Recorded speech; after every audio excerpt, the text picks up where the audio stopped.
Assalamualaikum warahmatullahi wabarakatuh. Perkenalkan, nama saya Pirna Listiani, NIM C2088209003. Saya dari Prodi S1 Tasik Universitas Muhammadiyah Tasikmalaya. Nah, pada kesempatan kali ini saya akan menyampaikan atau menjelaskan mengenai hakikat ibadah dari mata kuliah Al-Islam dan Kemuhammadiyahan. Nah, langsung saja, mungkin di sini saya akan menyampaikan mengenai beberapa materi dari hakikat ibadah, meliputi konsep ibadahnya, ibadah mahdoh dan goir mahdoh, fungsi ibadah, hikmah ibadah, makna dan makna spiritualnya. Nah, mungkin langsung saja ya pada materi. Di sini makna sesungguhnya dalam ibadah, ketika seseorang diciptakan maka tidak semata-mata ada di dunia ini tanpa ada tujuan di balik penciptaannya. Nah, yang dimana tujuannya itu tersebut untuk menumbuhkan kesadaran diri pada manusia bahwa ia adalah makhluk Allah Subhanahu wa Ta'ala yang dimana diciptakan sebagai insan yang mengabdi kepadanya. Nah, hal ini seperti firman Allah Subhanahu wa Ta'ala dalam Quran surat Az-Zariyat surat ke-51 ayat 56, mana artinya, dan aku tidak menciptakan jin dan manusia melainkan supaya mereka mengabdi kepadaku. Quran surat Az-Zariyat. Nah, demikian manusia itu diciptakan bukan sekedar untuk hidup mendiami bumi ini saja gitu, dan mengalami kematian tanpa adanya pertanggungjawaban kepada pencipta gitu, melainkan manusia diciptakan Allah Subhanahu wa Ta'ala untuk mengabdi kepadanya gitu. Langsung saja, yang pertama ada konsep ibadah.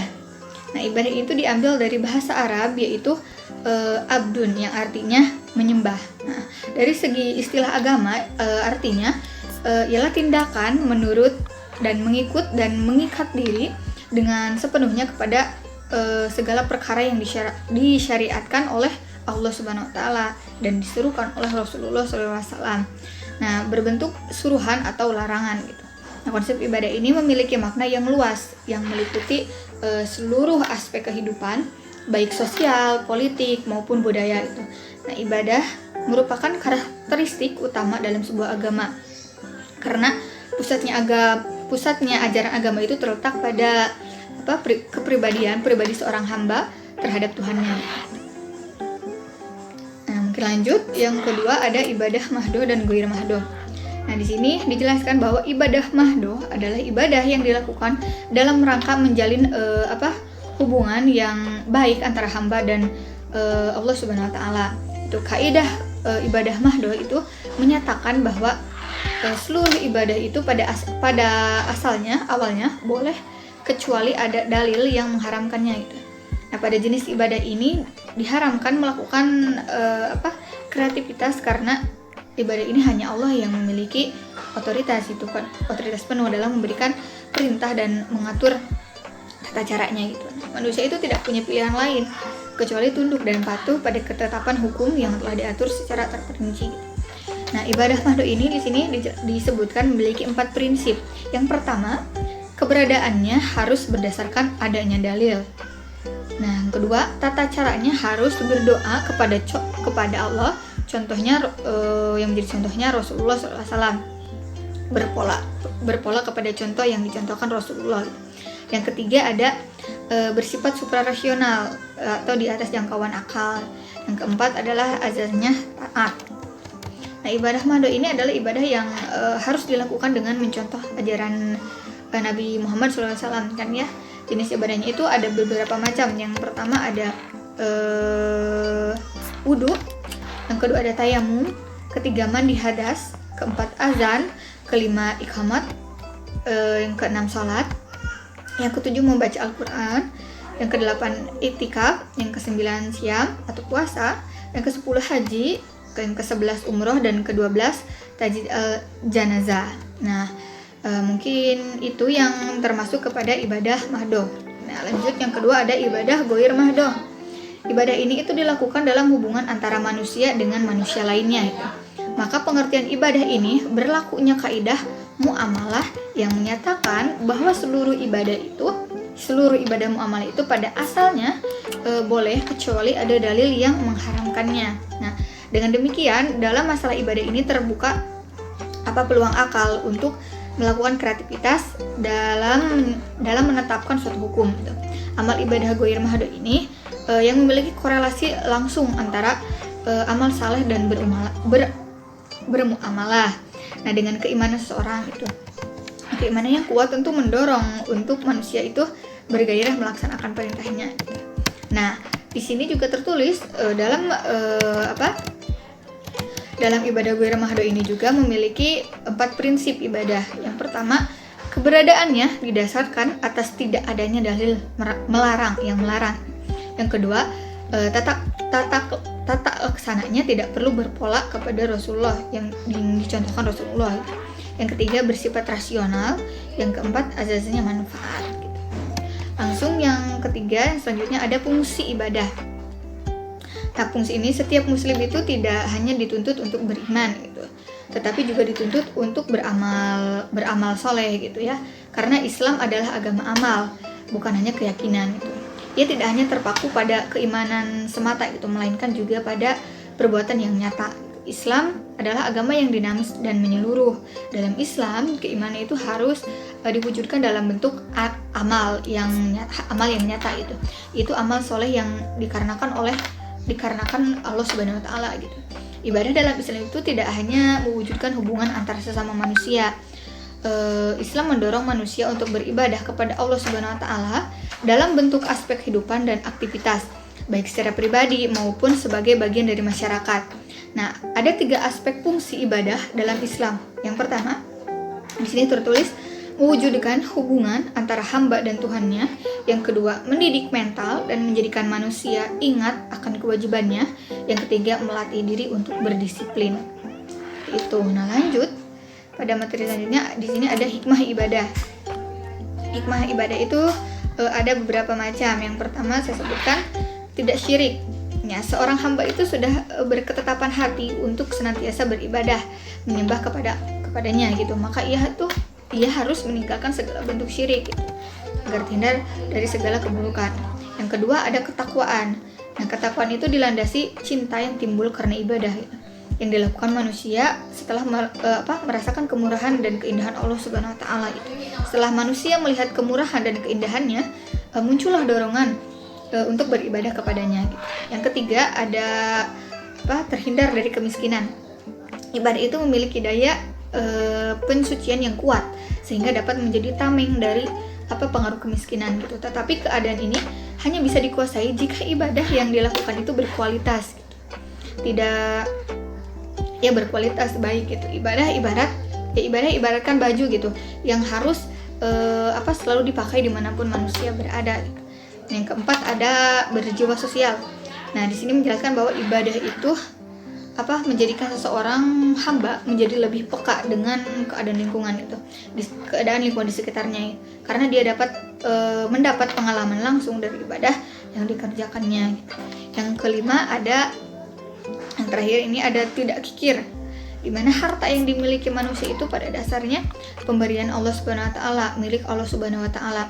Kita hanya sekedar dititipkan oleh Allah Subhanahu wa taala untuk bagaimana kita memanfaatkannya dengan baik gitu ya. Nah, hamba yang mencintai Allah Subhanahu wa taala itu senantiasa menapakahkan hartanya di jalan Allah Subhanahu wa taala. Ia menyadari bahwa miliknya itu bukan hanya haknya saja gitu, tetapi ada juga hak untuk orang-orang yang membutuhkan, yang pantas untuk mendapatkannya gitu.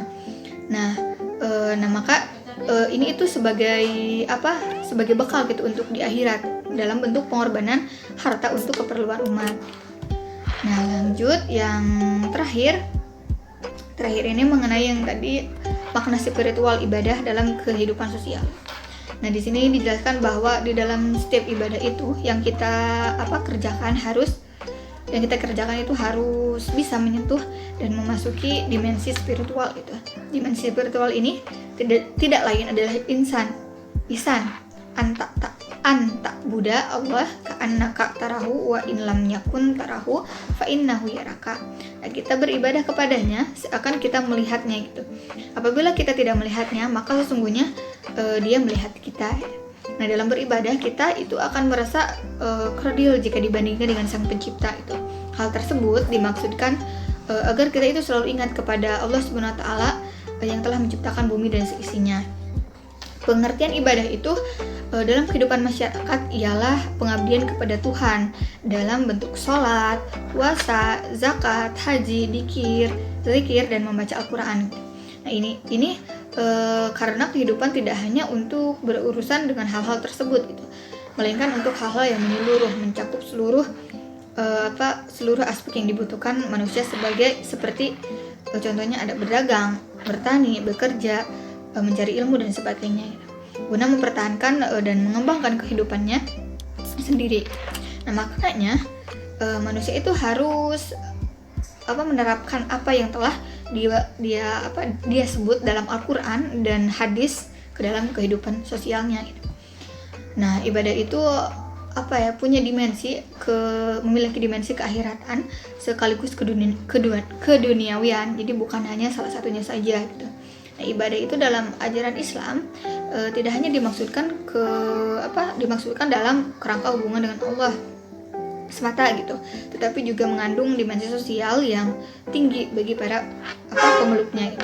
Semua bentuk ibadah memiliki makna sosial masing-masingnya sebagaimana yang dijelaskan dalam materi kali ini. Yang pertama contohnya itu sholat ya. Bagaimana aspek sosial dari ibadah sholat itu?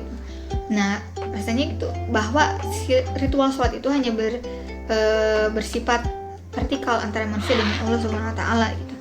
Hanya hambanya itu dengan Allah Subhanahu wa taala yang tahu gitu.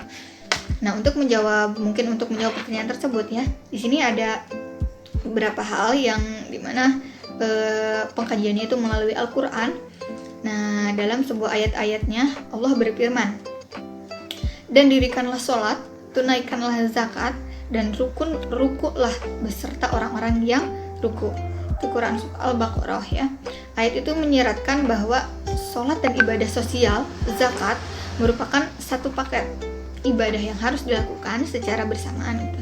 Karena sholat merupakan wakil dari jalur hubungan Allah Subhanahu wa taala, sedangkan zakat adalah wakil dari jalan hubungan dengan sesama manusianya gitu. Nah, Allah Subhanahu wa taala juga berfirman, tahukah kamu orang yang mendustakan agama itulah orang yang menghardik anak yatim dan tidak menganjurkan memberi makan orang miskin, maka kecelakaanlah bagi orang-orang yang sholat, yaitu orang-orang yang lalai dari sholatnya, orang-orang yang berbuat riya dan enggan menolong dengan barang berguna. Quran Surat Al-Ma'un surat ke-107 ayat 17. Nah kita dari ayat ini bisa memahami lah bahwa orang yang sholat itu dapat dimasukkan ke dalam neraka bila sholat mereka tidak membuatnya menjadi pembela kepada fakir miskin dan anak yatim gitu ya. Sebagian ulama besar berpendapat jika sholat adalah tiang agama gitu, maka ibadah sosial itu zakat merupakan bisa disebut mercusuar agama gitu, atau dengan kata lain sholat merupakan ibadah jasmani yang paling mulia, sedangkan ibadah sosial dipandang sebagai ibadah yang hubungannya ke masyarakatan yang paling mulia gitu. Jadi keduanya itu saling melengkapi gitu, pengerjaannya tidak bisa dilakukan secara bersamaan gitu, Nah di sini salah satunya kita contohkan pemaknaannya ialah pemaknaan sholat. Adapun makna spiritualnya gitu ya dari berbagai gerakan sholat, sini jelaskan yang pertama ada ketika takbiratul ihram. Maknanya penyerahan totalitas pada yang maha awal, bahwa karena Allah lah kita adanya gitu, karena Allah lah kita juga bisa melakukan perjalanan hidup ini gitu. Yang kedua ada ketika kita berdiri itu lambang siap berjalan menjelajahi kehidupan. Dalam tegak berdiri posisi kepala tunduk, artinya dalam perjalanan hidup akan tunduk dan patuh kepada segala hukum dan kehendak. Allah bebas dari rasa kesombongan diri, kehendak Allah, dan bebas dari rasa kesombongan diri. Kedua tangan itu memegang ulu hati, simbol bahwa hati itu akan selalu dijaga kebersihannya dan dalam perjalanan hidupnya gitu. Yang ketiga ada ruku. Ruku itu adalah lambang penghormatan kita kepada Nabi Muhammad, kepada para nabi dan juga rasulnya, kepada para nabi dan juga rasul setelah mengenalkan kita kepada Allah Subhanahu wa taala. Penghormatan sebagai rasa syukur kita kepada Allah Subhanahu wa taala atas segala nikmat dan karunia-Nya. Selanjutnya ada itidal. Nah, kita berdiri lagi melakukan itidal, maknanya adalah untuk mengisi perjalanan hidup dengan penuh puja dan puji pada Allah Subhanahu wa taala serta syukur setiap saat sehingga tercipta kepatuhan dan ketaatan. Yang kelima ada sujud. Sujud itu dengan kaki dilipat atau setengah berdiri adalah simbol dari perjalanan hati atau rohani. Dengan sujud, hati dan pikiran kita direndahkan serendah-rendahnya sebagai tanda ketundukan total kepada segala kehendak Allah Subhanahu wa taala dan mengikuti segala kehendaknya.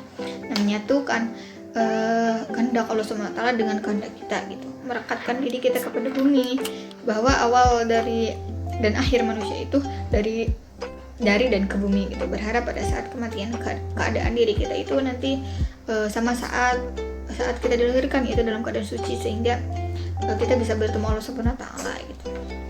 Nah, makna sujud itu ada dua macam. Ya, di sini yang pertama ada sujud pertama bermakna penyatuan kehendak Allah dengan kehendak rohani atau hati atau jiwa, diselangi permohonan pada duduk antara dua sujud. Yang kedua ada sujud kedua yang maknanya pernyataan pengagungan Allah Subhanahu wa taala, di mana Allah berada dengan makhluknya dan pernyataan ingin kembali kepada Allah pada akhir perjalanan hidupnya nanti. Nah, yang keenam ada duduk di antara dua sujud. Nah, pengungkapan berbagai permohonan kepada Allah untuk memberikan segala keutuhan yang diperlukan dalam bekal perjalanan menuju pertemuan dengan Allah itu. Nah, butuh sumber dukungan hidup jasmani dan rohani serta pemeliharaan dan perlindungan jasmani rohani agar tetap pada jalannya, yaitu berupa ampunan, kesehatan rezeki, kasih sayang, derajat, pengampunan terhadap aib dan kejelekan, petunjuk dan juga peleburan kekhilapan kita. Nah, yang ketujuh ada at-tahiyat. At-tahiyat itu yaitu seperti sebuah pemanfaatan hati yang disimbolkan dengan ikrar syahadat, melalui telunjuk kanan sebelum ikrar, memberikan penghormatan untuk para utusan Allah Subhanahu wa taala dan ruh hamba-hamba soleh aulia, karena berkat mereka lah kita mengenal Allah Subhanahu wa taala, dan juga melalui ajarannya kita dibimbing untuk menuju dan menjadikan mereka saksi dan ikrar kita gitu. Salat menjadi pernyataan kebersediaan mengikuti apa yang diajarkan Rasulullah Muhammad SAW dan menempatkannya menjadi sebagai pemimpin dalam perjalanan kita. Nah, yang terakhir itu ada salam. Nah, salam ini adalah ucapan yang mengakui adanya manusia lain yang sama-sama dalam perjalanan, menunjukkan bahwa hidup itu tidak sendiri, sehingga hendaknya menyebarkan salam dan berkah kepada sesama untuk bahu-membahu menegakkan kehidupan yang harmonis dan tegaknya kedamaian itu, kesejahteraan, keselamatan di bumi Allah Subhanahu wa taala ini. Mungkin sekian yang dapat saya sampaikan. Mohon maaf apabila banyak sekali kekurangan dan kesalahan. Semoga materi yang saya bacakan kali ini bermanfaat bagi saya khususnya dan juga umumnya bagi para pendengar dan pembaca nantinya. Terima kasih. Wassalamualaikum warahmatullahi wabarakatuh.